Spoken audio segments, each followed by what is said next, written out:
And pull up a chair, episode 69. You know what that means. We are live. With that being said, it is a blessed, wonderful sun already came down on this blessed, wonderful, beautiful, sleepless Sunday. But we got the energy higher than ever kicking off this new year. Just wanted to start off by saying happy 2024 to everybody. If you're watching this, well, we made it. So glad to have you. Glad to be here. And the simulation's already running rampant. But before we get to that, I just wanted to say thanks to my beautiful wife once again, wifey, for pulling up a chair on Pull Up a Chair episode 69. For those that don't know me, it is Mr. the Creme de la Creme, the one that they do in fact call him Mr. El Tucurtente, the ultimate motherfucking sensei, the one who of course taught Bruce Lee everything he motherfucking knows, a.k.a. Space Mountain Stoney, a.k.a. Stoney Montana, a.k.a. Young Dumbledore the Lyrical Wizard, a.k.a. the young Tony Clifton, your pickleball panel pound shirts, a.k.a. the one that they do in fact call him the ultimate motherfucking sensei. I'm losing it here, but it is Mr. Keep the Love High and the motherfucking Hate Low, baby. Whew. Smoking an intro, it got a little wobbly there towards the end.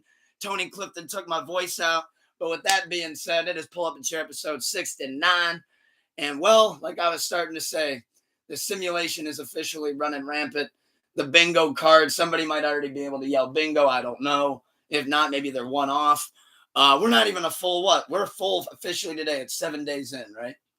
January 7th, a weekend, and we already got crazy shit going down. So we just wanted to pop in and kind of chime in on everything going on. We know nothing too much has really came out yet, music, TV-wise, but we still got a couple different things we wanted to dive in. And, of course, we got a report on this madness that's going on in the world. Big cheers, big prost to Good Brother Doom as well. So you want to just dive right into this insanity of a week? So, 2024 has wasted no time to show us that it's going to be a fantastic year, and here's how so. Over last year, we got the confirmation that, okay, aliens are real. Everybody's on the same page. Aliens are real in some manner or another. Not those rotisserie chickens that they rolled out at the Mexico or wherever, where they're like, here's what they look like. And it looked like something just left in the microwave way too long. But now we actually can see them. We know what they look like and we know what they like to do. So apparently they're 8 to 10 feet tall. They're shadowy gray figures shaped like Wembayana, the rookie on the Spurs, shaped like Wemby. And we know that they want a shot. So that we know that the aliens on the same page as us. Fuck it, we ball. The aliens went into the mall that day, if you're going by the story, of course. And they just wanted to go get some Lululemon. They wanted the Lululemon bags. Everybody started running and freaking out and running outside the mall. And they're just like, what? What we do? We just wanted to go in AE. But they did send, I think, every single potential squad car in the state of Florida to that mall. And the reports changed a bunch of different times. Some people say it's kids with sticks. Some people obviously go with the idea that in theory it's aliens. It's 8 to 10 feet tall aliens. It's kids with sticks. Some kids set off fireworks in the mall. I think it's the aliens. I don't go with the other process. Plus, I seen that video that came out with like, here's my thing with the aliens thing though. Like the one footage that they got of the alien actually walking outside the mall, the one piece of footage that they got is like if somebody like on the first camera that was ever made. Like, why did it have to be recorded on that camera? I'm telling you, all this AI stuff, I don't believe nothing. I really don't. I don't believe it. I don't believe in aliens. You're saying aliens did not touch down in Miami? No, I just don't think the aliens are real. Like, that's just my crazy ass hot. Well, no, they got confirmed, though. No, I don't believe that. You don't have to have a tinfoil hat on to say that they're not real. But it's like, where's the proof, though? I don't give a shit about your fucking weird ass UFOs in the sky. You've heard surround sound, right? JID and 21 Savage? Yeah. Jid's verse, Jid's voice, Jid's flow. That doesn't sound like an alien to you? No. I've never met an alien. I've also never met Jid. So I think it could be one and one. But did you see any of the videos, though? Like anything about it? Okay. Well, for those that don't know, which I'm going to put the tinfoil on for this one just because it's how America gets their shit done. which is something that we're going to dive into after we dive in on these aliens, because everybody knows I fucking love the aliens. So in America, typically, when news story comes out on somebody of high profile, usually per se like a politician, just people in the government in general, when something comes out about government officials that they don't want out, they usually try to jam the news feed with something crazy. And I think America hit a fucking grand slam on it this week. I think the formula was not broken, and I think it worked to perfection this week, which leads to another thing that we'll talk to later on in the episode. But you got the Epstein List comes out, and as it turned out, from what we've seen now, it's not this grandiose exposure of everybody in Hollywood. It's actually mostly government officials and politicians and shit. They went, fuck, what do we do? And looked around the room, and some guy went, we can't confirm the aliens again. Fuck it. Just say they're at the mall. Fuck it. Like, just have a random scene go on at the mall and blame it on that. Try to jam up the news feed, get people talking about that. But what they didn't account for was that Katt Williams would actually be the one to steal the news from everybody. But they when they saw Katt Williams said, what? They went, God, all right, news is off us. They're worried about these aliens and Katt Williams.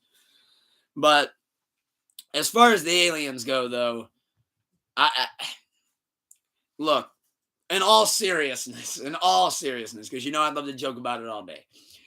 In all seriousness, do I believe that 8 to 10 feet tall aliens were walking in a Miami mall and everybody went batshit insane and fled, and nobody in a world where everybody has a phone on them ready to take it out on any possible thing they can that could link them to a viral moment, that absolutely not one shopper in that whole mall got an up-close video? I'm not even one to reach for the phone. I see an 8 to 10 foot tall alien in the middle of the mall. My phone's coming out too. I'm like, what the fuck is this thing? Of course I'm going to take off and run, but I'm still going to be holding the phone. Like, oh shit. But, and clearly they come in peace too, because I don't think not one person was harmed in that whole incident. But you're saying, final answer for you, you're saying there's no chance. Okay, then what was it? AI. What do you think was AI? The whole video's AI? Exactly. Yeah. I do. I don't believe not a single bit of it. I just really don't. The thing that would back you up on that, there's so much fucking AI out there that literally looks so incredibly real that you would be like, wait, is that real or not? Because it's so real looking, some of it.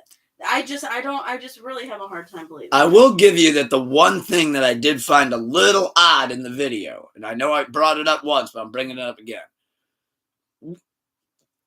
Almost an impossible amount of cop cars were in that video, in that frame of that picture. And it's like, for that's way more than, that was actually my first thought. I was like, this is a Miami situation, and that's way more cars that would be involved in just a Miami situation. I mean, that looked like I know it kind of sounds crazy, but I mean, if you've seen that video, it literally looks as if they had every potential squad car in the state of Florida. Every Sunshine State officer looked like, they had the one line going where it's like 60, 80 deep. Then you got the other one where it's like 200 deep. And that one even has some sandwiched against each other. And it's like all the lights are going, everybody,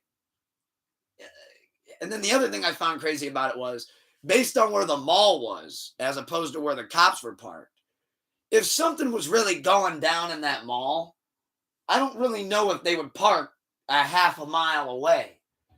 Like, if it was such an emergency, you wouldn't have got closer to the building. Well, no, because that's what the cops do best, is stand outside the buildings in emergencies. Ooh, we're going to go there. They're getting good at it. They're like, hey, I know last time we parked a little close, couple bullets flew. We need to be back a little further. That's literally it. That one guy at the end, I don't know what he could have done for the scene. Those cops at the end, there's no way. By the time they made it to the mall, they're like, Did you guys apprehend him? Are we good? Sir, it's aliens. We don't know what to do. We're just standing here with our guns drawn. Just pointing at that thing. Pointing at Wemby. Like, pointing at him. Hit him with the Samuel L. Jackson and Hateful Eight. What do I do, Major? Pointing at them. That's where my mind goes in that situation. But no, in conclusion, to kick off the year with some Miami aliens, I thought, wow, what a banger. But with that being said, was the Miami aliens all just because of that Epstein list? What do you think? Is your tinfoil on for that one? Oh, yeah, it's for sure on to cover up the aliens. Or not to cover, I mean to cover up You the think list. the Epstein list was to cover up the aliens? That'd Yeah. be crazy. No. That'd be what? Yo, we got aliens in Miami. Somebody unveil that Epstein list. Hey, honestly, I probably wouldn't put it past them. Fuck, put Stephen Hawking's name on that bitch. Like, no. Let's dive into that. So, Epstein list is unveiled, most of it at least, from what we got now. And before I dive into any other name on there, which I know I'm not going to dive into Bill Clinton. There's no reason to mention, but everybody knew Bill Clinton's dusty old 30 pervy ass was going to be on that fucking list. Same thing with people like Prince Andrew. But there was one name that I immediately stopped reading the rest of the list as soon as I saw it. I stopped. I couldn't believe it. Stephen Hawking was a frequent flyer to the Epstein Island. Now, with this being said, I am not an ableist in any world, in any sense, in any fashion. But I'm about to dog the fuck out of this dude. So pardon me. There's always been something about Stephen Hawking. Not quite like Cosby where I called it. But I knew something was off. Something was off about this guy. And I didn't like him. I wasn't feeling the energy of him. But you couldn't make fun of him because he's probably the most disabled person on this, was the most disabled person on this whole planet. But Stephen Hawking has been confirmed that he was, like I said, a frequent flyer to the Epstein Island. And my first question to that is, do I have to say it? Where's this list coming from? Well, there's a bunch of different lists you could say that people have put out. I mean, I've seen damn near I've seen Keith Urban's name pop up on a list. But that list, though, I believe was the one that they actually had to unveil from the actual court documents that now have to be public. That has to be public record. That no way around that. And it's not as amusing as the fake ones because people want to, dive in on like, oh my God, look at all these crazy Hollywood names. When, like I said, it's really just politicians and officials. But I know people were really hoping when people said Jay-Z's going to be on it. I'm like, come on, people. Like, a little side note, but like when people say like the Illuminati, do I believe that there's some sort of a powerful allegiance out there somewhere that can, I guess you could say, maybe move the needle or kind of guide people a certain direction? Sure. Do I believe that Jay-Z is going out under the Denver airport and putting on an all-black robe and having a ritual? No, I think that sounds batshit insane. And if you actually believe that, you might need some help. But with that being said, back to Stephen Hawking's dusty ass. My question with that I was leading to, that I guess it's got to be the question in everyone's mind, and everybody just is beating around the bush. Nobody just wants to come out and say it. But what the fuck was he there for? Probably for like. So he, first off, got to be the craziest commentary of all time, though. Like, imagine him sitting across from Bill Clinton, and he just, Bill, beer, like trying to get Bill Clinton to go get him a brew. And like, we kind of ribbed on it a little bit last night during Sleepless Radio, but obviously I wanted to say the joke for the pod though too. But I can't get around the part where, okay, so say he's getting these disgusting, all these shit done on the island. Imagine how he has to talk to these people though. Like, that has to be the craziest part in the world to me. And I don't do a damn good Stephen Hawking voice. But it's like, it's not one of my impressions, sadly. But it's just like, I know it sounds fucked up, but I almost wish I could just like see him for like a minute of what he did on that island. Like, it just doesn't, like, It does 2 and 2 does not equal 4 to me on that one. First off, I didn't know that the Epstein Island had a handicap ramp. That's one. Imagine him getting off the thing. Turns into a whole procedure. Bill Clinton's getting off at his fucking 30th time being there. He's like, come on, Jeff, you really had to sit me with Hawking? I don't think that's how Bill talks, actually. But then you got him trying to help Stephen Hawking down the handicap ramp, and like now you're holding him up. He's like, come on, Jeff. So it's 30 minutes to my trip.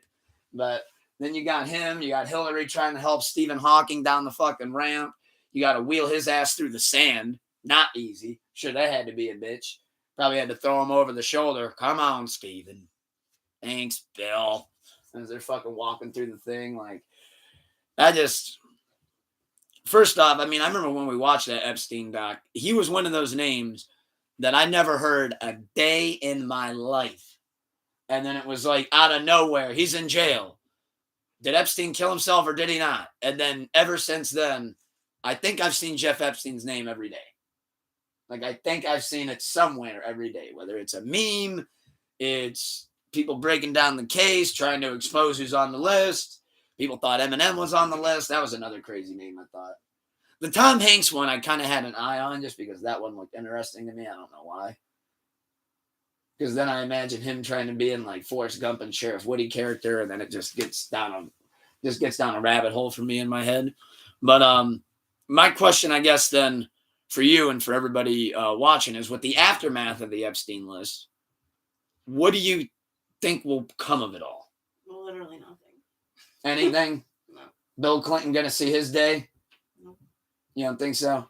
No. It's just gonna be internet chatter that people will always try to. The government don't give a fuck. They don't care. It's just they're gonna do what they gotta do, I guess, just to keep whatever. But ultimately, I don't think anything's gonna come. I think it's gonna fucking pass by next week. Just fucking everybody talking about it. I did see one thing that nobody saw this coming on the list, that a lot of the different officials that were named are actually already dead. So like a lot of people don't even have because this shit happened in like the late 90s, early 2000s. Some of those people that actually did fly there a couple times, they're already kaputs. Yeah. So, I mean, you would have to essentially rummage through those that are alive, investigate that, see how far and deep it goes, and then boom. But that's too much work for those people that would be able to do that. And say somebody did get something ready to go and you got it sent and it's getting ready to go to court. What can the government do? Hey, what's that again? Oh, yeah, that's garbage. Throw that out. That's garbage. That's never going to see its day in court. That's garbage. Like, they're so worried about this island, but, like, sex trafficking is still, like a legit thing that happens literally all over the place. And I'm glad I don't give a fuck about that, but let's make sure we got this list though, guys. Let's make sure we can figure out who the fuck's on this list. And we can talk for the last 3 years about everything that has already happened, but now officially done. Because we don't want to do anything about the actual sex trafficking that's going on with innocent people who, and you want to know why? Because they're not famous. They're not famous. They don't have a name. So nobody gives a hell about them. But let's make sure we know what Bill Clinton's fucking doing. Oh, if Tom Hanks had a sex trafficking ring, not putting that on his jacket, but if he did, then people would be interested. They'd be like, get out! The whole thing would be but it's like, okay. And you walk out and freaking go down the fucking street and you're going to be terrified that you're going to get taken. Like, what the hell? But like you said, we want to talk about what people did on an island 25 years ago and speculate on who was there. Literally. That's what's going to stop everything. That's what's going to help. Whether Eminem was on that boat or not going to the island, that's what matters. Or on that flight. Exactly. I don't know why I thought they stormed the Epstein Island like it was Normandy. But I forgot that they landed there on the plane. But yeah, no, that's you nailed it. You're cooking today with that one. Big time. But yeah, no, essentially what do I think will be the aftermath of it? I think kind of like you said, a whole bunch of nothing. I don't think anybody's going to see a second in court. Oh, God. I don't think anybody's going to spend a second in jail. And I think one more viral interview and we're going to forget all about it. Oh, my God. Let the aliens show up in Atlanta. Who knows? But yeah, you can timestamp that one. So with that being said, we're gonna dive right into another little controversial thing that stirred up the week. So we're actually gonna lead with that one as well. So with that being said, uh, how I mentioned one more viral interview away. I don't know if it gets much more viral than this interview that happened this week. This is one of those cases where I intro it like this. In case you've lived under a rock to start off your 2024, then you probably have seen Katt Williams drop the version of what I would look at as the control verse on comedians and entertainers, and is now going full, I guess, force with this moment that he created on Club Shay Shay with Shannon Sharp, where, I mean, you said you ended up watching some of it. I watched what I could of it before I got sick of it because I'm not a Katt Williams guy myself. With that being said, I mean, he took some sips of that cognac and he didn't let up. Oh, man. He treated that shit like a drink champs. And I don't think anybody saw it coming that Katt Williams was just going to blow. I mean, even like at different points in the interview, I saw Shannon was kind of like, this gonna go nuts. He gets cooking right off rip. I mean, he's waste just no time laying into him. Like, you said this, like, you know, you said that, like, and I, well, how awkward for the fucking interviewer. Like, oh, wait a minute, he caught me. Like, I was saying shit about him. Yeah. And he caught me, like, what do I fucking, no, and then the fucking interviewer's like, oh, no, but, like, you get your foot out of your mouth, buddy. Get it out, because he already knows. Yeah, Katt Williams, I mean, he's notorious for not holding his tongue, but this was one time where I think he was like, you know what? He let it air I'm gonna let it all go. I want to put smoke on everybody. Oh, and it's like 3 hours long. So. Yeah. Which I saw that like most of like Shannon's interviews are like stopped at like 1:45, 2 hours. And this just was like, absolutely, I gotta keep going. Yeah, I mean, at that point, at that point, it really is. I mean, every time he takes a sip of that cognac, he gets deeper and deeper into that bag. I mean, I'm not going to dive in on all of the parts of the interview because we'd be here for 9 hours talking about everybody that he dissed. But let's go with the age-old beef that Katt Williams has had since day one. Now, this was no shock. His beef with Kevin Hart is serious. Oh, yeah. And I don't know if I got to that part, but I have read about that.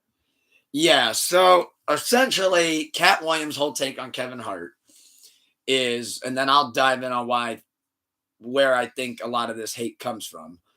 But essentially, he claims that Kevin Hart is an industry plant.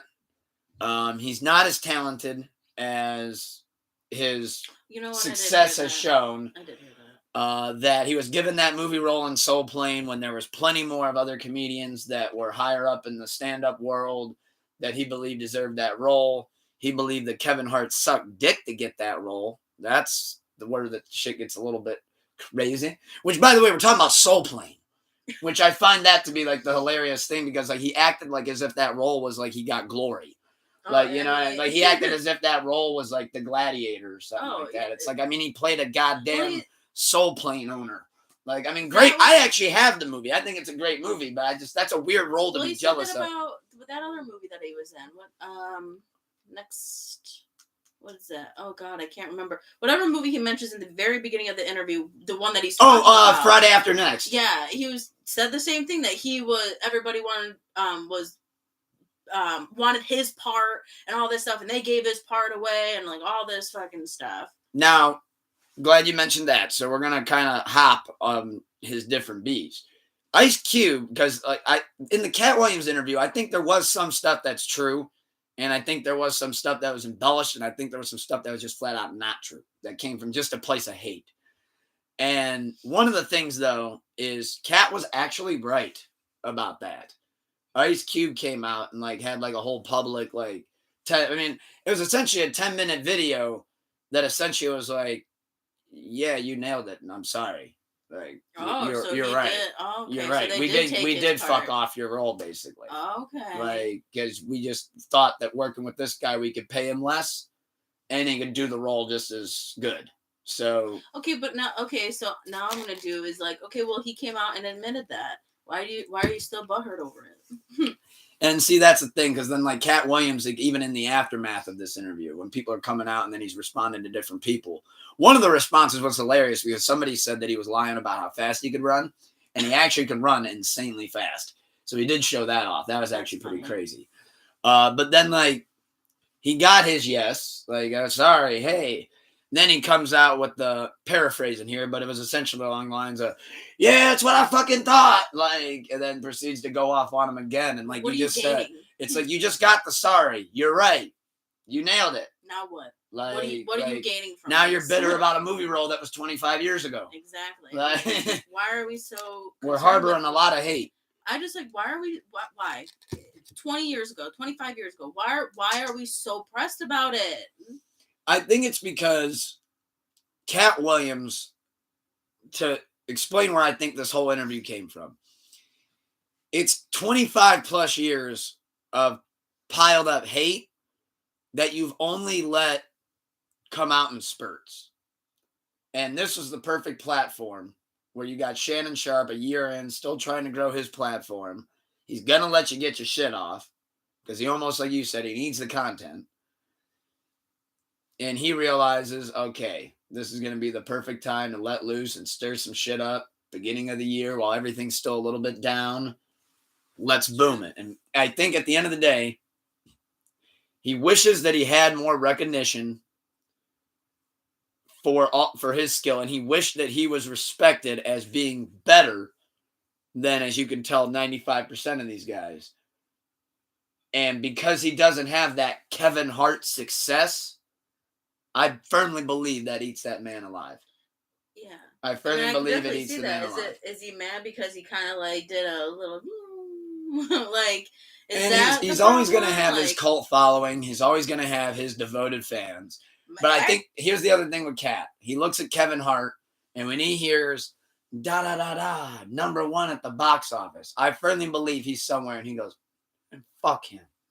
Yeah, but I mean, now you got to look at, okay, you know, Katt's doing all that stuff. He's fucking airing it out. He's getting his shit off.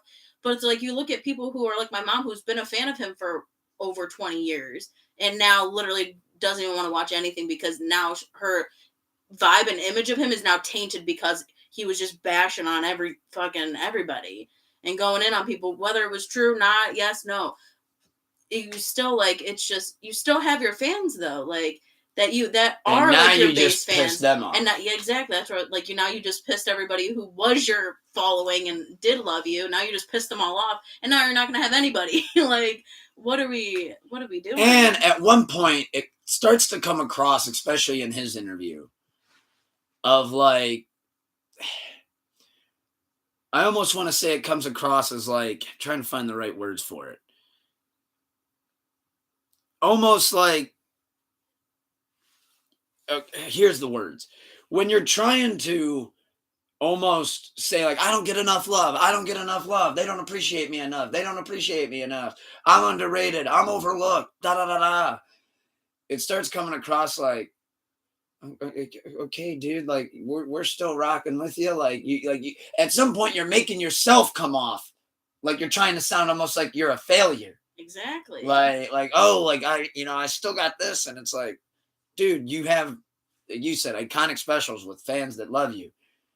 But when you go on an interview and instead of talking about, what, your specials, your stuff, what you're working on, you literally only talked about other people. So and called out other people. Like, it wasn't even like you were asked, what do you think of so-and-so? He just started bop, bop, bop, throwing names out there. Cedric the Entertainer's name came up. I'm like, what? He was going off on him saying like, oh, he don't got what she, now this goes back to the not true stuff. Because then he was going off on Cedric being like, oh, he's got four specials or something, and not one of them are anywhere. You can't even find his specials anywhere. One of my first thoughts was, really? That doesn't sound right. I went to Netflix, typed in Cedric, what do you know? 2 of them popped up. But that wouldn't have hurt him to maybe just check that one before he dropped that line. But no, I mean, his hate with Kevin Hart, though, Kevin Hart's response, I think, was actually a beautiful one. And I know we both love Kevin Hart. But to me, which I got to end up showing you that too, I mean, his response, he was kind of like, I mean, paraphrasing here, but he said, like, you've hated me for years. I've tried over and over again to see if we could squash this, and you never want to. You just hate, hate, hate. And he's like, I think you might need a serious mental evaluation. He goes, this is a little bit past like the point of hate. Like now you're wishing bad on me and family. Like you like that. When hate gets to that point, I know Drake said it kind of comes off the same thing as love, but I mean, it really does, because like the other thing that I caught too is everything that Katt's pinpointing about Kevin Hart, because he went off on him for like 20 minutes. He does, I don't watch, but when he did this role and when he did that and this movie made this and this did that and then that, and you start realizing like, wait a minute, off the top of your head what Night School did first weekend at the box office? I don't even think Kevin Hart remembers what it did first night at the box office. Like, buddy, this is living in your head rent free with its feet up. Like, holy, like if I was Kevin Hart and I heard him say that, I'd be like, he's obsessed with me. I'd be like, oh no. Like, oh yeah, I mean, like, he's real life obsessed with me. He's just real bitter. Real bitter is what it is. And some but of it's it, like, for what though? It's like you don't even need to be bitter. It's like he did not even need to be bitter. Like, okay, yeah, like you got fucked up so long ago. Be bitter fucking 20 years ago. Why did you not say anything 20 years ago? Why did you not come out 20 years ago? And if maybe he did, and did he get an apology? Okay, if you did, then you fucking squat. Nobody says you have to be best friends with him, but you don't have to wish ill on somebody. Like, I just never understood that, but people are so weird. Like, yeah, that's like it. When I saw that come out, like I said, I haven't watched the whole interview, but I did watch the main clips because I knew I wanted to be brushed up on what I was talking about. But yeah, I mean, I know a lot of people have different takes on Katt Williams. A lot of people think he's a hero for what he did. So, I mean, he has that portion of people that, do believe that what he did was very heroic, I guess you could say, of him. And I mean, that's if they're going to say he was a hero, which I've seen that, and it's slang for heroic. So apparently they thought he did some really heroic shit in that interview. That's crazy. It's heroic stuff. Okay. He was Spider-Man with Shay Shay. It's weird. But I did think it was cool, though, that Shannon handled that interview actually pretty well. I mean, because like you said, he had to get over the hump of the awkwardness when Katt Williams called him out to start. That's when you know this whole thing's about to go crazy. Mm-hmm. And I think even Shannon at one point, like when he goes back for the yak, Shannon at one point is like, are you sure? Like, because you're already going, like, you're already off the rails. Like, any more off the rails, you might have to cut this shit out. Like, but I wonder how long the actual interview was. Oh, yeah, because, like, if they had to edit out anything. Yeah. I'm sure that wasn't one take, just whatever. Like, I'm sure it was longer than that. And they had to edit some stuff out. Yeah, and then he brought up Harvey Weinstein and Ludacris sucked off somebody in front of Harvey for a role. I don't know, something like that. He had this theory that a lot of people are apparently sucking people off to get these jobs. Whatever. It's probably because he was probably sucking people off for the jobs. No. I just imagine like the director or the casting director. Like watching this is like the casting director for Soul Plane somewhere like. I didn't get. Just imagine though, like. Damn, I should have thought of that. Like, all right, so Kevin, we like your audition. It was a good audition. You're gonna be working with Snoop. It's going to kind of be a low-budget movie, but we think this is going to be a really solid R-rated comedy. However, though, Kev, just one thing before you go. Just one thing, and then the role's all yours. You can have the Soul Plane role, and you'll be nominated for an Oscar and a Golden Globe, no problem. There's just one thing you got to do for me, Kev Hart. What's that? You got to suck my dick. It's that or no role. It's that or no role. What do you say? People are crazy. Like, I think when people say this, like say shit like that, what they need to do is they then need to say it out loud or think of how that would go. Like, think of how that would go. Does that sound like something that would happen? Like, I'm almost half tempted to go back because you got a 50-50 shot. Was the casting director even a male? Because then this whole story gets funnier. Let me actually look that up. That would be. I want to look that up. I'm taking a pause to look this up real quick. Should have had better. Should have been prepared. Well, I didn't. Sometimes I never know what to expect when I'm going to look something up on the fly. Soul Plane casting director. I'm ready to just fucking laugh. Yep. So this gets way funnier. This is actually hilarious.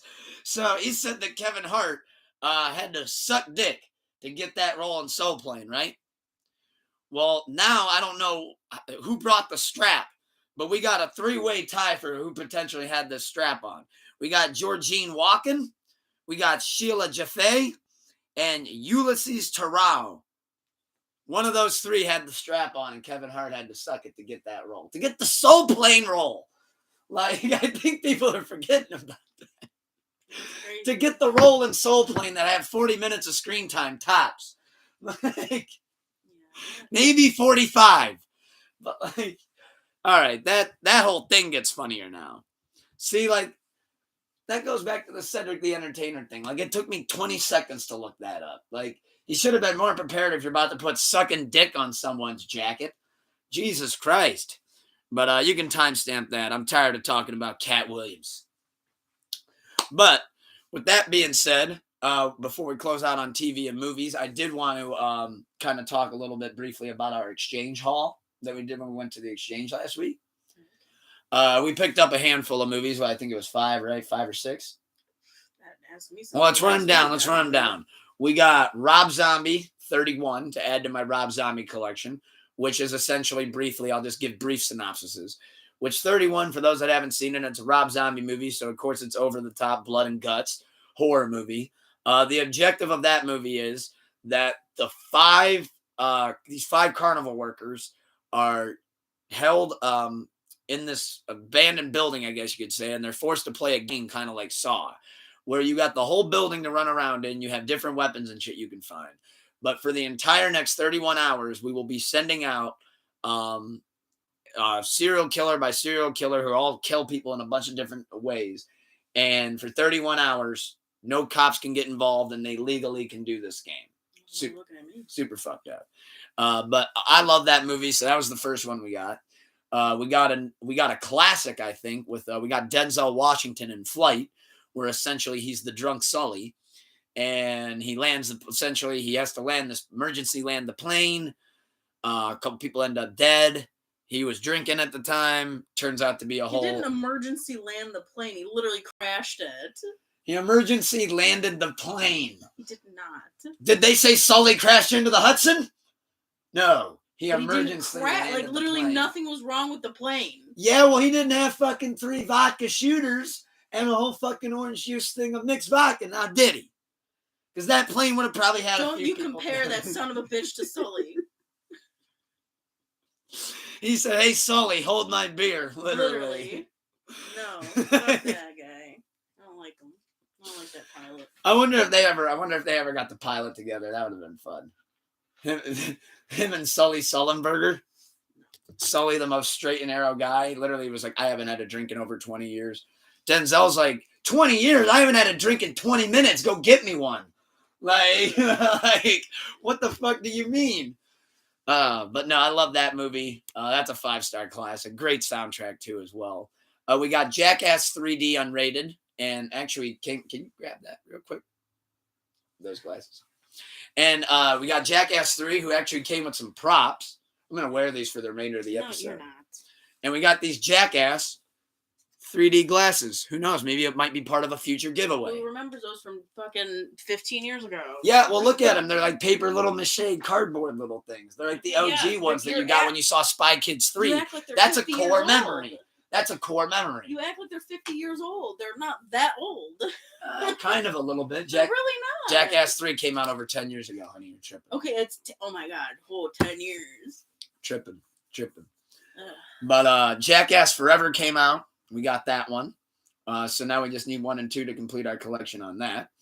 You got Cinderella, I believe, right? Mm-hmm. And then was that the last movie? Mm-hmm. I do believe that was the last movie. So nice little exchange haul that we went on. I just wanted to cop some, cop a couple classics, add to the collection. Blu-ray collection now is pouring out over to a whole other set of shelves. So that's interesting. With that being said, though, we can move on to music if you like. So, don't got really much at all to talk about music this week. We thought we were going to be getting a new Kanye single, but old Swiper got us again. Pump faked us one more time. For those that don't know, Kanye and Ty Dolla $ign are dropping, at this point, I don't know if it is or not. But supposedly, I believe next week, they're going to be dropping the Vultures album, which is a collab album with Kanye and Ty Dolla. We've had listening sessions that have happened all over the world. I believe there's even a listening session at one point in Saudi Arabia. We got the Backstreet Boys sample that I guess wasn't cleared. Then he said he was going to drop it as a single on Friday. That didn't happen. Said there was going to be a video for it. That didn't happen either. My thing with it is, though, when I saw Kanye first put out that snippet of Everybody, I don't know why, but for the first time in years, I felt my Kanye fandom kick in. And I was actually excited. I was like, okay, I love that Backstreet Boys song. That's a cool sample. That sounds like a bop. Cool. You got me. You got me again, yay. I'm hype. I'm ready to go. Song's out next Friday? Awesome. Next Friday rolls around. I just don't know what you expected. No song. Okay, then it's album's coming out. No, it's not. It's pushed back again. Okay. Singles coming out again. Okay. No, it's not. Okay. Well, how about that video? Okay, the video's not either. All right. Album. Okay, album on New Year's Eve. Okay, way to end the year. No album again. Now the album's coming in 2 weeks, but we're going to get a single on Friday. Single and a video. I haven't seen it. I haven't heard it. Where I'm at with it, he had me and then he lost me. I hate to say it. I know the Ye fans are going to tear me apart for it, but I know we were just talking about 10 years, but if somebody would have told me 10 years ago, I'd be speaking like this about Kanye West right now. I'd say you're lying, you're tripping, bugging. But I'm over it. I really am. It's the same old Ye formula where we're going to promote, and hype, and release date, and we're just not going to deliver on it, and just kind of end up pushing back, and then, then you get his controversy thing where he went on his rant, and I'm right back to square one and going, I'm over it. Album comes out next week or not, I don't care. If it comes out, I'll listen to it, talk about it, see if I like it. If not, I'm cool. I don't like it. I just never did. I don't have anything to say. So, likeness of Kanye aside, my question for you is, say an artist that you have loved for years, did this essentially every time they drop music. How would you feel? I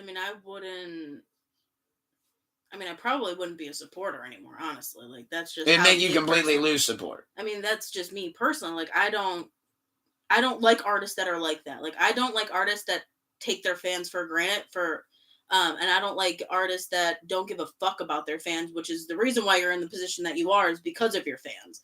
So to treat them like shit and act like they don't care, I just don't like you. You're a shitty person, and I feel that you don't deserve this. Like, you don't deserve me giving you the listens and the streams. You just don't.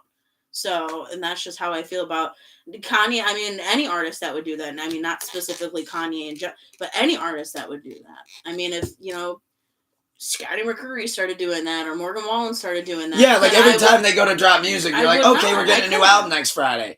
And then how I used to fall for it is then you end up telling people about it. Like, hey, did you see blah, blah, blah, new album Friday. We're hyped, right? Which I'm sure they already see. And then you end up getting that text that, yo, I thought you said that shit dropped today. Well, it was supposed to. And I remember... Well, that's weird. I don't know why anybody would be like, hey, I thought you said that was going to drop. That's fucking weird. Well, no, just in general, you throw that out there and then it's like, oh, hey, did you check that out? Oh, no, it actually didn't drop. And then you're just kind of left like, ah, shit. But my thing with it though is I can't believe I fell for it again because I had to remind myself of what I told myself when Jesus is King came out. I just like, why are we expecting anything other than that? Though is like that was the thing. I don't know why I fell for it again. I don't know why I fell for it again. I hadn't fallen for it since Jesus is King, and then he got me to fall for it again. But I remember how sad I was. Truthfully, that was the first time we ever were on vacation together, and it was one of our rest days. And it fell that Jesus is King was supposed to come out on that rest day. So I remember we went to the corner store, got a couple talls, got my Milds at the time. You're like, all right, I'm going to bed early, but I brought my Beats pill. I want to stay up. I want to listen to it. That's what I'm big on. Yay. Hell yeah. I'm ready to go. And I remember I went to Apple Music and I saw no album. And I literally was like, are you kidding me? Like, I had everything ready to go. The speaker's ready. I'm sitting here with my Mild. It's 12 o'clock. Brew's cracked. What the fuck? Like, and that's when I remember I woke up the next day. I think I even remember talking to you at the park and kind of venting like, I'm sick of this shit. Like, damn it, I was hyped. I got myself ready, prepared, and nothing. And then all these years later, it's worse now. Now it's like not even. Now I feel like he just throws dates out there just to throw dates out there. Because he probably does. Hey, tell him January 12th.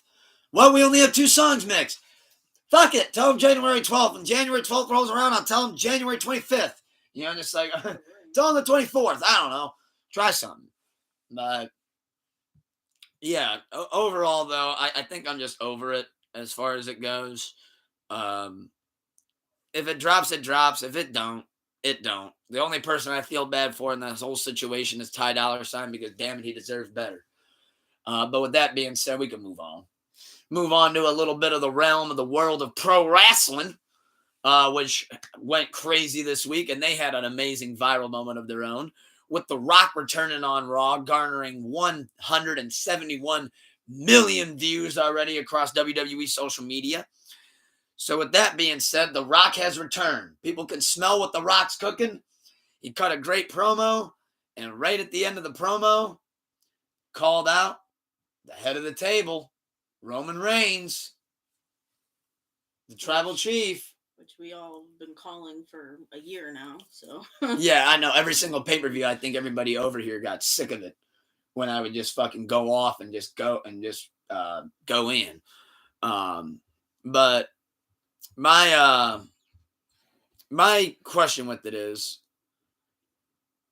when and where are we going to get this Rock Roman match now?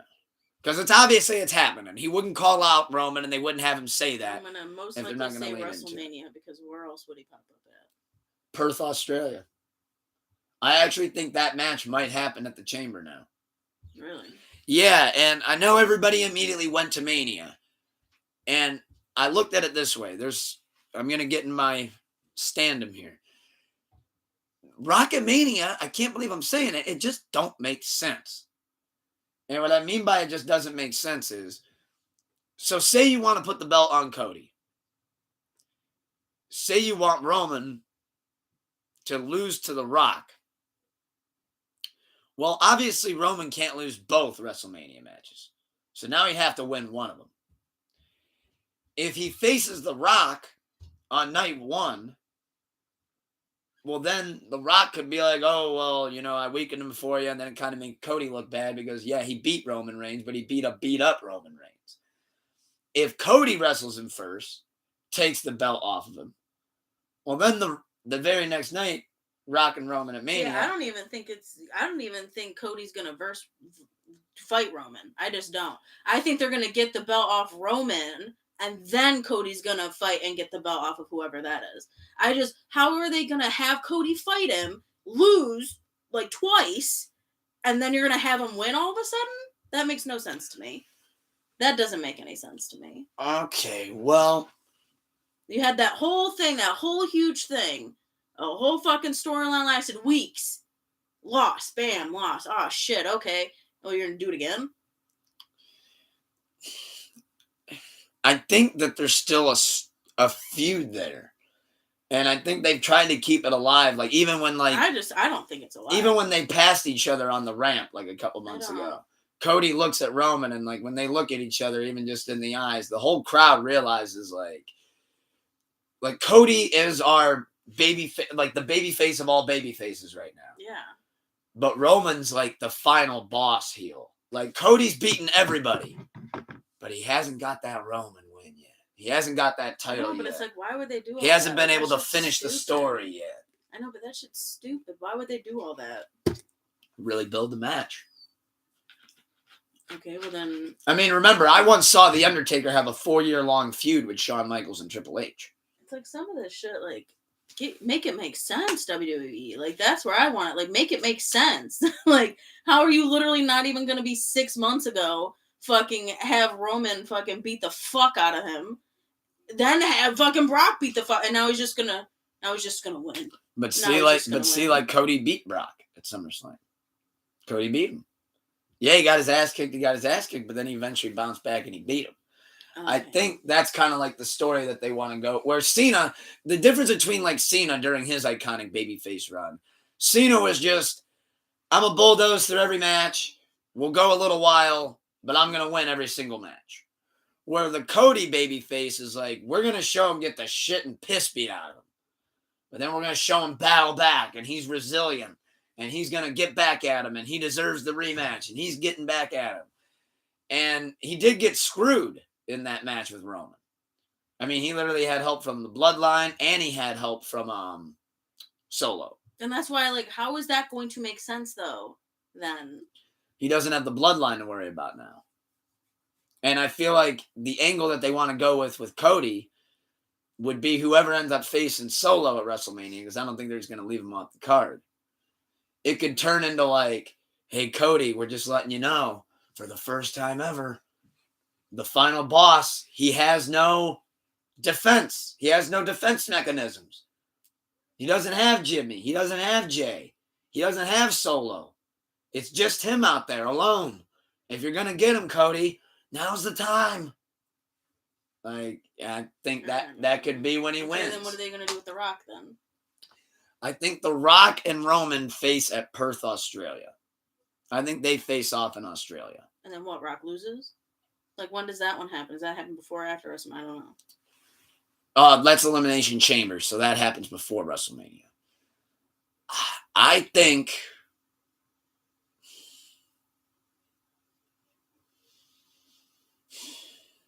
there's an X factor. If it's for the titles, Roman's going to win, no doubt. They're not going to put belts on Rock. That's what I'm saying.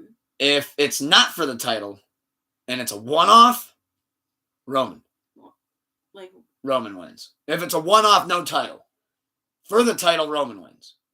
No title, Rock wins. Okay, well, you just said Roman twice. That's why I was like, wait a minute. Roman did I? Twice, yeah. Oh, my bad. No, I'm glad I clarified that. You glad I cleaned that up, right? Yeah, Rock would win if it's no title on the line. Roman would have titles on the line. Yes. Yeah, because you can't... because then you have to look at it in this thing. You can't put a belt on Rock. You can't. No, obviously not. Yeah, so... that's what I'm saying. Like, and they tried that back in, 2013, and it didn't obviously really The work. Rock would win if the belt's not on the line. It's like, it's super predictable. Like, that is, yeah. That is. It's like, I'm a bloodline, and they fight, and awesome. Yeah, it's an awesome pop. Great.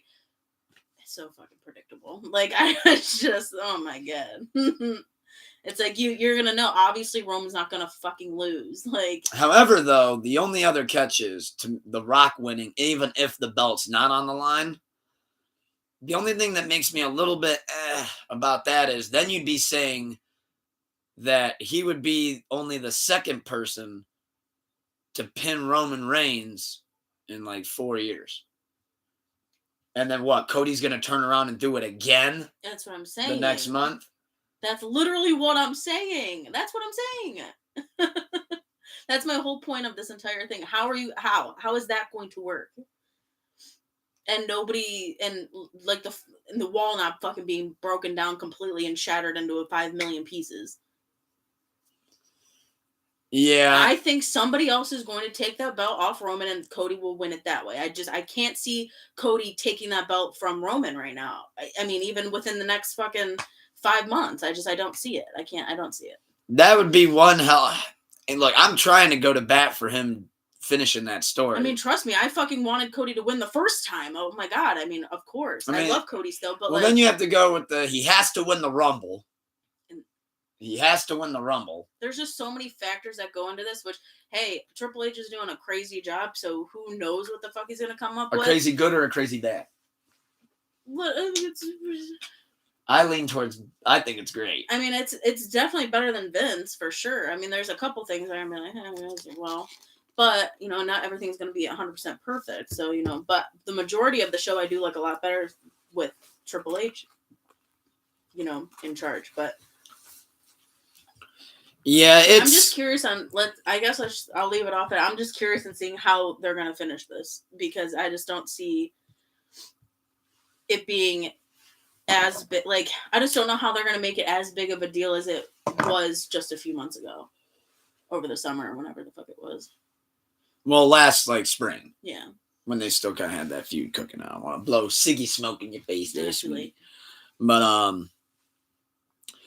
so with that being said, then there was now a match that has been added to the Royal Rumble card as a part of the road to WrestleMania. You got LA Knight versus AJ Styles versus Roman Reigns versus Randy Orton for the undisputed championship. Who do you think is going to win? Oh, come on. It goes right back to our predictability. You even just said it with how predictable it is. I didn't even hear what you said because it was just... It's going to be a good match. But Roman Reigns is winning that hands down. Oh, I didn't hear you say Roman. Yeah, it's Roman versus Randy versus AJ versus LA Knight. Yeah, I mean, it's for the belt. They're building for Mania. They're not going to switch this at the Rumble. It'll be a good fatal 4-way match. I'm assuming AJ Styles will take the pin. And Roman's going to get the win. Roman's going to get the W. Easy, hands down. Oh, that one is easy. But with that being said, that only leaves us with one thing, and then we're going to close out of here. A little bit of a hit and get on this blessed and wonderful, beautiful, Sleepless Sunday. But let's dive into some sports, shall we? First off, we can't dive into sports without talking about that athletic defendant in the Clark County courtroom who showed incredible special teams posture.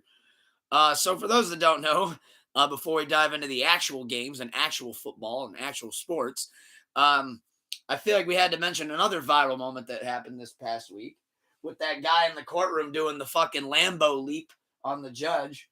Literally, he ran at that judge. I was trying to think when I first saw the clip, I'm like, where have I seen that form before? I know I've seen this before. And it hit me. I'm like, oh my God, when Troy Polamalu used to block field goals.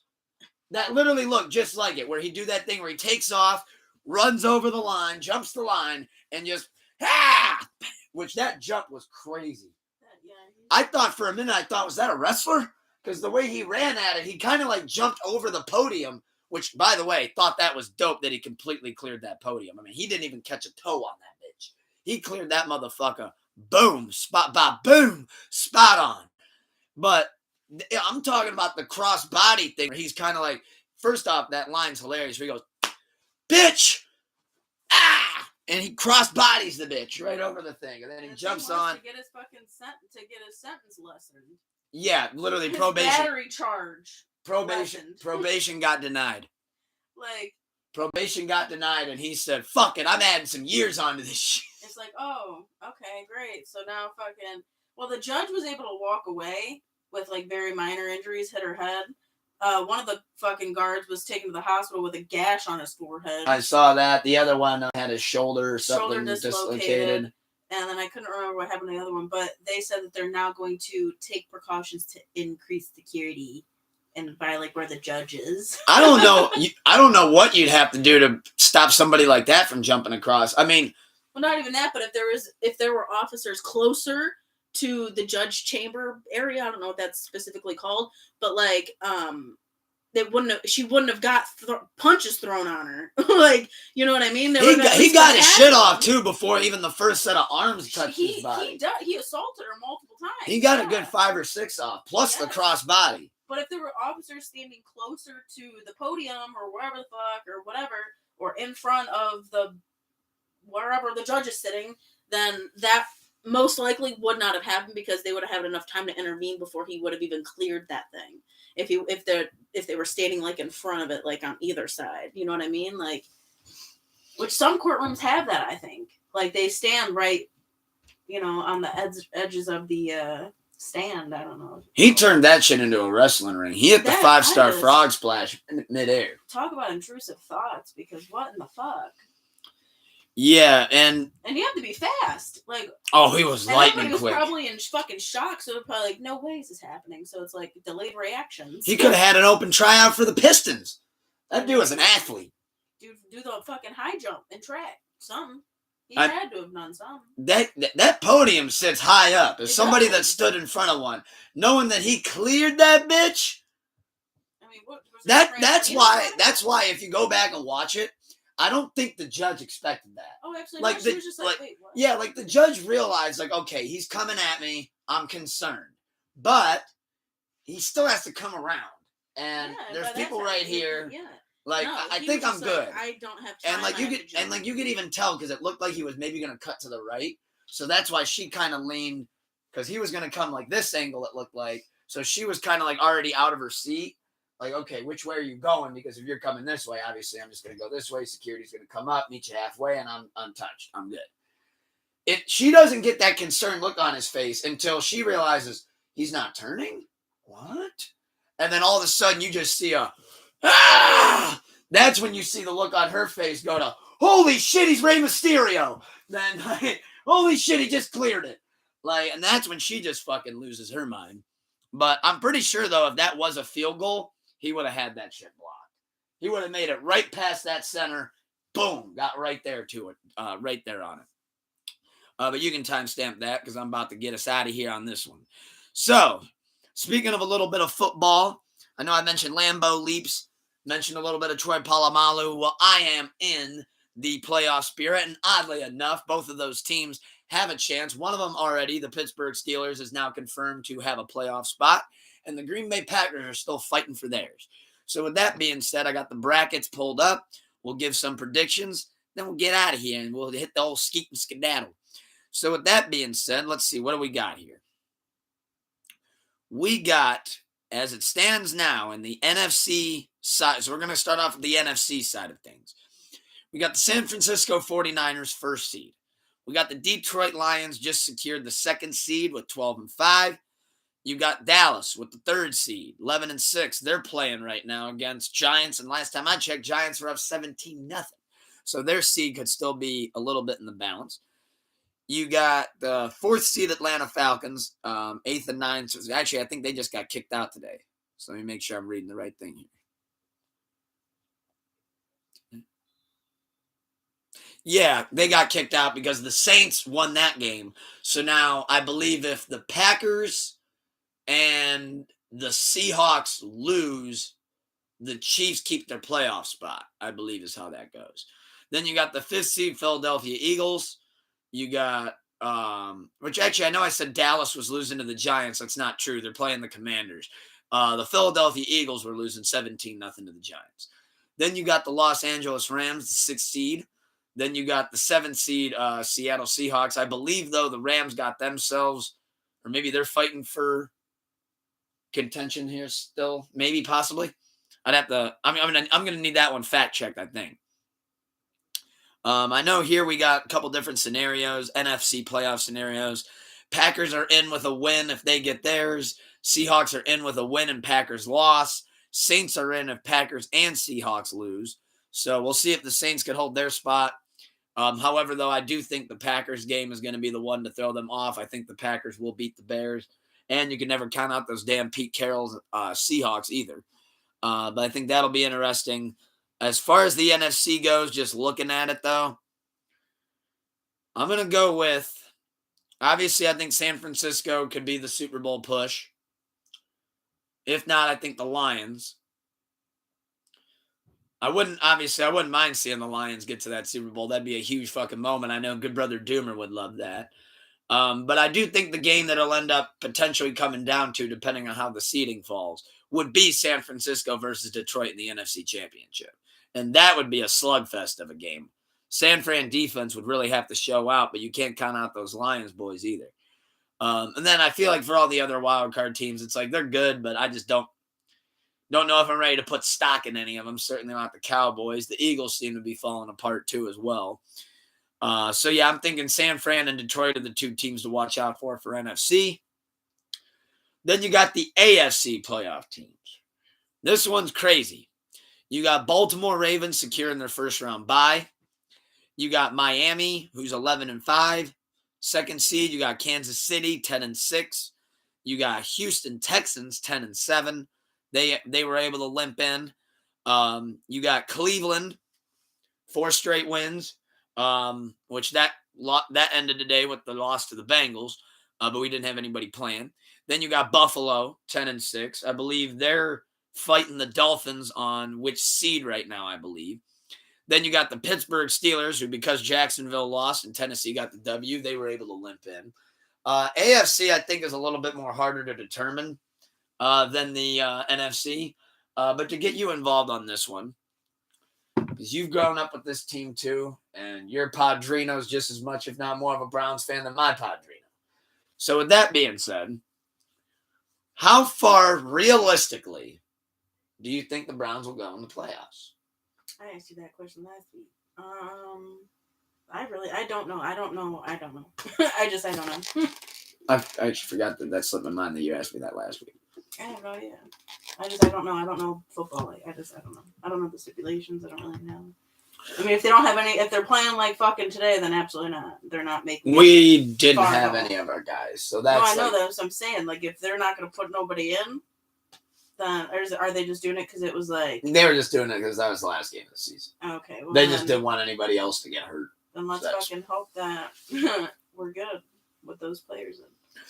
Yeah, I mean, we got Joe Flacco. That's hopefully going to be It also doesn't look good that we literally couldn't put more than 2 fucking touchdowns on the board. Well, I don't really know what the end score was, but not much touchdowns without, like, you know, all of our good guys. But it's like there's more than 6 people on the team, guys. Like, what are we doing? That's like, unfortunately, I think what that kind of looked a little bit scary today about that is, glad that you mentioned it, is yes, we didn't have our stars in, but just because we don't have our stars in, we still shouldn't look that bad. No, there's just because Myles Garrett has to go sit on the sideline doesn't mean that the enemy team can just run the whole fucking game on that side. And Flacco needs a rest day before the fucking play. Why? Why is that? Why? There's no reason for it. The Flacco professional football players getting paid millions of fucking dollars. But now here's the thing with that one though. The Brown seed couldn't go anywhere. So playing Flacco, because like, all right, there's a couple teams today where this actually happened. The Lions, they wanted to fight for a higher seed. They were already in the playoffs no matter what. But they did something interesting. They said, we're playing everybody. Every starter, everybody's playing. Tight end may have just went down for the season. No, I'm not saying that. I'm saying Joe Flacco should not even need to be in for us to win a game. But we literally haven't. I mean, that's my point, is that he shouldn't have to be in the game to win a game. Like, you guys should be doing your fucking job. Yeah, like, just because, like you said, he needs a rest day. Just because, like, our fucking star guy who, whatever, oh my God, we've won, you know, X amount of games with him. Yeah, okay, awesome, great. Now you're relying on him to win your games for you. And I don't like that. Why are you not pulling your weight? Like, these other fucking people minus our stars. Why are you guys not pulling your weight then? Like, that's where I would be frustrated as a starter. Like, sitting on the sidelines today watching that pathetic game, I'd be pissed. I'd be like, what the fuck is this, guys? Like Myles Garrett's he ended up probably looking at that guy. I'd be embarrassed. Joe Mixon ran all over our defense. And I noticed every time I would see a Mixon run play, I go, yeah, that's Myles' side. That's Myles' side. And, like, you'd see the guy that's filling in for Myles, like, coming off the field, and he kind of had that attitude. I'm just speculating here. But he kind of had that attitude look of him of, like, Yeah, well, not you. I'm trying though, right? And you can Like, tell Miles is kind of over here talking to the guy like. It's like what I say at work. Like, I'm not the only person working here. Like, I need help. Like, I'm sure fucking Joe and all those people are like, dude, what are we doing? Like, I'm not the only one on the team. Like, I'm not the only one that can win games. Like, yeah, and the coach now at this point is like, well, if Miles goes down, the other team's going to run for 300 yards. But even if this game didn't matter or not, why are you playing like you don't care? Like, that's my thing. It's like, even if this game, okay, great, awesome, we don't really need the game, whatever the case is for that. Why? Like, that's like where I'm at, like, with it. But I mean, classic Browns. Yeah, that's one way to end a four win streak going into the playoffs. Just kill all your momentum. Go out there and play like dog shit. Because, I mean, in conclusion on that one, I mean, like you said, the Browns played today basically saying, if Miles has to leave a game for any reason in the playoffs, we're going to lose that. Oh, yeah. Because the other team will go, hey, remember what the Bengals did? Run to the left side all game. That guy can't stop nothing. That guy couldn't stop a block of butter. Like, why are we paying him millions of dollars? You do not deserve it, whoever you are. Yeah, and that attitude, too, that he had where he was trucking off the field and he just kind of looked like, yeah, good, right? What do you mean? Like, you just let the guy run for 80 yards. Like, shit, that get him next time attitude pisses me off. It's like, buddy, we're trying to win a game here, and you're over here doing fuck all. Like, oh, we're trying, right? Participation. This is funny to be fucking lose by 30-something to 14. That's really cool. To a division rival. Like, what? But in the AFC, though, obviously the Ravens are a threat. Everybody with a set of eyes can tell you that one. Kansas City, I look at them as a first-round exit. Buffalo, I don't have much faith in Buffalo. Pittsburgh Steelers, you can never count out Tomlin, but they just lost T.J. Watt, I believe, too. So I don't know. I'm not even buying into that one. Putting stock in the Cleveland push, but as you know, because of the Hard Knock show, I'm also kind of liking what's going on with Miami. So there, I'd kind of either like to see either obviously Cleveland first, but if not Cleveland, then Miami, and if not Miami, then Baltimore. And I wouldn't be shocked to be seeing either a Lions versus Ravens Super Bowl or a Niners versus Ravens Super Bowl, because that Ravens team, I mean, there's something that you look for in football that comes around once in a blue moon. They're a perfect football team. Almost top to bottom, I see a perfect football team. I mean, what do you do against, like, we just watched this Hard Knocks episode, but what do you do against a QB that can turn a 12-yard sack into a 40-yard touchdown play? Like, I mean, you even had a lot of the Miami defense being like, their faces look scary. Because it's like, you can be closing in on him. We got him. We're sacking him. Big play. And he'll do that little head down, wheel, roll out, spin. And next thing you know, oh my God, he's got 30 yards of green. Like, oh my God, he's taking off. First down, boom. Field goal. He's already in field goal zone. And then, he does it again. Okay, now he's at the goal line. Okay, shit. We're trying to guard him, but now he just hiked it off to Gus Edwards, and now they got a touchdown. But it'll be exciting to see what the NFL playoffs shape up to be. Still got to finish setting it up for the rest of the weekend. And with that being said, I'm going to close out of here with giving you this bet, and then it's the outro. So I need you guys to bless the parlay gods with me. We're going to need them. Let's see what we got here. We got a crazy parlay going. We got an 11-leg daddy long leg going right here. Anytime Tyreek Hill touchdown. Anytime Stephon Diggs touchdown. Tyreek Hill over 97 yards. Stephon Diggs over 61 yards. Tua Tagovailoa over 250-plus yards. Bills over 25 points. Dolphins over 24 points.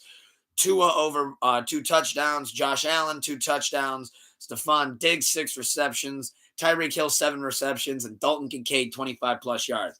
That's how you turn $10 into $411. So we can only hope that comes true and comes to fruition. Look at that. Hater. Where's your hater hat? That's money that we will have. I'll say it live on air. We will split that. 205, 205. Tyree his yards hasn't been much the last couple games, at least from the TikToks I've been watching. And that's true. That's why this game he's going to bounce back. Because those kids need something to put on the chalkboard. That's why you don't win, is because you don't do it right. That is me doing it right. God came to me Honestly, and he if told you me win- Tyreek Hill 100 yards. If you win that, I don't want any money because that's crazy. If Really? you actually win that, yeah. So she's saying that I can reap all those benefits. Yep. Well, that's good because I got to pay out the 200 to whoever wins in my league, and I got to pay out the 40 to the second place. But it looks like I'll have some championship money of my own. I might be getting my first fantasy football championship. We got Kyler Murray and James Conner going right now, and James Conner's already got me 26 fantasy points. I am up 302 to 223. He's only got Tyreek Hill left to play and 3 guys going now. So it looks like the Tiger King and your ultimate sensei are taking home first NFL football fantasy championship. And while we're flexing stats, I am a 2-time, not 1, but 2-time fantasy basketball champion. And there's a reason why they call me the creme de la creme, the one that they do, in fact, call him. Not 1, not 2, not 3, not 4, not 5, not 6, not 7. Actually, no, it is 7. Not 6, but 7 fantasy baseball championships. I retired. I started. I had a 7-year run, and I hung up the jersey, 7-time champion. Now I can add football champion to my resume. Didn't care about baseball. And I get $100. What? I thought you didn't care about baseball, according to last week. You said that. Oh, but I don't play fantasy baseball anymore. No, I know, but I'm just saying. I haven't played in a couple of years because I actually stopped keeping up with it and watching like at all faithfully, really like that. But feeling really good being the fantasy football champion. I just gotta send all the earnings as part of the payout to the other. So just got to figure that out. So Amazing Rod or Hubbish, we're excited to see who's going to get that W. But with that being said, pull up a chair, episode 69. Thank you for being tuned in, and thank you once again for joining us, sweet honey. And thank you for joining us, everybody being tuned in. Sleepless Familia, diving in on the crazy madness that has been week 1 of the 2024 year. Let's see what week 2 brings us in season 1 of the simulation that we're living in this year, because it seems like 2024 is going to be a banger of a one. I know we got plenty of more shit to go down this year. Get your bingo cards ready and your bingo dabbers. That being said, we got merch available now. We got Night available now. Last single for When Vampires Go Surfing out now, all DSPs. We got the Night AMV up now on YouTube. 15 more subs away from doing weekly cash giveaway, Cash App, PayPal, Venmo, you name it, we'll send it. With we got limited time holiday price drops on the merch. Yes. You can go to Reddit, tune in to the Sleepless 4th Annual Awards if you haven't caught those before the Grammys come out. We got, well, God, When Vampires Go Surfing coming soon. I feel like every time I roll out the red carpet for myself, I got 15 things I got to promote. Thank you, everybody, for being tuned into Sleepless Radio last night. Had a great one. Once we were off air, crazy shit happened, which I ended up telling Reddit a little bit about that. But that being said, love you guys. Pull up a chair, episode 69. We will see you guys next week for another 2-0 Winners Bracket Showdown affair and another episode of the Great Pull Up a Chair. Thank you, everybody, for being tuned in, whether that be now or watching afterwards. Drop a like, drop a subscribe, all that fun stuff that we have to say, even though we don't necessarily want to. But with that being said, we love you guys so much. Keep the love high and the hate low. Wake up with a smile on. Remind yourself 3 things that you're grateful for. Keep the love high and the hate low. And what would you like to say? Peace. Peace. And if Snooker was here, what would he say? Stay blessed and less stressed. And good brother Doomer, I will talk to you later, good buddy. See you soon, brother. Peace, y'all.